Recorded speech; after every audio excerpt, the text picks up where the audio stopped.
Alright guys, what is going on? Fly here. Welcome back. In today's video we're going to be talking about the Mitsubishi J2M3, which we are going to be receiving in War Thunder.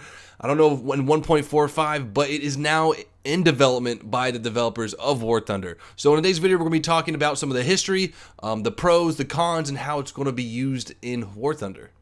So let's just start off with some history behind the J2M series. In 1939, a request for a local defense interceptor was issued. The task of designing and engineering the J2M was given to no other than the father of the A6M. His name, sorry if I pronounce it wrong, is Jiro Horikoshi. So the one that we are receiving in War Thunder is the J2M3, which is the production version of the J2M, where a total of 307 were built. These planes were so cutting edge when they were first delivered that no other plane on Earth came close to its climb rate. Even the Bearcat, which first flew in 1944, had a climb rate of 4,570 feet a minute, couldn't beat the J2Ms, which first flew in 1942, 4,600 feet. So 30 more feet per second, or excuse me, 30 more feet per minute that the J2M had. Now, just to be clear, the J2Ms were using steroids when they were tested by the Technical Air Intelligence Command.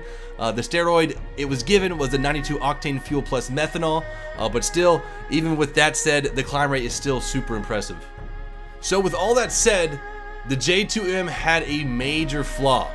Even though that the climb rate on this plane is amazing, early models of the J2M didn't have a turbocharger. So what that means when a plane doesn't have a turbocharger is that as it climbs to a certain altitude, the air density would become too little to mix with the fuel, which means that the pilot has to reduce throttle to allow the fuel and air to be consistent, or the mixture. But by having a turbocharger, the turbocharger can compress the air, which means more air in the combustion chamber with fuel, leading to more power. Hope that made sense. Funny enough, this version, the J2M4 that had the supercharger, actually had mounted the German Schräge Musik gun style. I know I said that wrong, and I apologize. Squirrel, squalla, squalla, squalla. I'm just kidding. So what were these planes even used for, you may ask? Well, late in the war, they were used to intercept B-29s. However, without the turbocharger, the J2M3 R version, they really couldn't function well at the B-29's altitude. And also, the Americans switched to night bombing, so this plane was very limited in what it could accomplish. Anyways, as said before when beginning this video, this plane was requested to fit a local defense interceptor role. And that is everything this plane is, a local defense. Remember when we talked about the amazing climb rate of the J2M? Well, that comes at a hefty price. The combat range of the J2M was smaller than that of the Boeing P-26 pea shooter. So what I imagine when the J2M3 had to go into action is that they would get a call, incoming bombers, they would scramble, they would run the engine as hot as possible and let the engine drink as much fuel as possible to get up to the altitude that they needed. And once the threat was gone, or they completed their mission, they would use what little fuel they had left to get back to base. Now let's talk about how this plane will be used in War Thunder.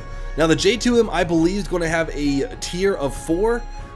It will be kind of paired along the J7W1 in the N1K for this BR 6.3, 6.0.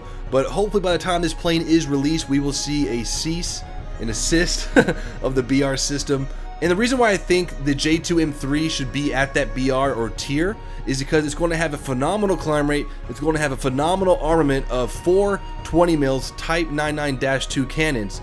What will be cool to see is how War Thunder will model the J2M3 without the turbocharger. Now, I don't believe that we get that high in War Thunder. Sometimes we do, that we actually really do use the turbocharger. But if they do model it, which they might, we'll see the J2M3 take off super fast, and as it kind of goes through the thousands of meters, the climb rate will die off. Some of the downsides I didn't really mention in the history portion of the J2M3 is that this plane was not maneuverable.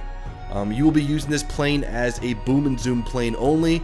Will have really no turning capabilities, unlike the A5M series or the A6M series. Alright y'all, so I hope you guys are excited to play with the J2M3 like I am. It's going to be a lot of fun to boom and zoom and climb and use the 420 mils. I hope you guys have enjoyed this video, and if you did, hit that like button. Until next time, peace out.